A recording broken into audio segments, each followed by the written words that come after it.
Endi chet eldan deport qilingan fuqarolarga zagram pasport berilmaydi. Mehnat migratsiyasi jarayonlarini takomillashtirish bo'yicha qo'shimcha chora-tadbirlar to'g'risidagi hukumat qarori qabul qilindi. Unga ko'ra, joriy yilning 1-sentyabridan boshlab Migratsiya agentligi tomonidan xorijiy davlatning qonunchilik hujjatlarini buzishi natijasida deportatsiya qilingan, shuningdek, O'zbekistonning xalqaro nufuziga va obro'-e'tiboriga salbiy ta'sir ko'rsatuvchi xatti-harakatlarni sodir etgan fuqarolarga doir ma'lumotlar migratsiya jarayonlariga doir ma'lumotlarning yagona elektron bazasi orqali yuritiladi. O'zbekistonning xalqaro shartnomalarga muvofiq readmissiya qilingan fuqarolarga O'zbekiston Respublikasi fuqarolarining xorijga chiqish tartibi to'g'risidagi nizomga muvofiq 2 yil davomida xorijga chiqish biometrik pasportini berish bo'yicha davlat xizmati ko'rsatilmaydi. Bunda readmissiya qilingan fuqarolarga chet elga chiqish uchun biometrik pasport rasmiylashtirib beriladigan istisno holatlar O'zbekiston Ichki ishlar vazirligi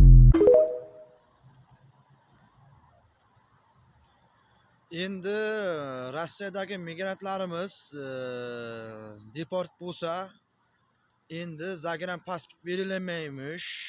Endi ijtimoiy tarmoqlarda o'sha qonun endi o'shalar e'lon qilinyapti. Endi mana Rossiyada yurgan migrantlarimizga deport bo'lsa, bundan keyin sentyabrdan keyin deyaptimi? Qonun kuchga kiraymish, zagram pasport berilmaymish.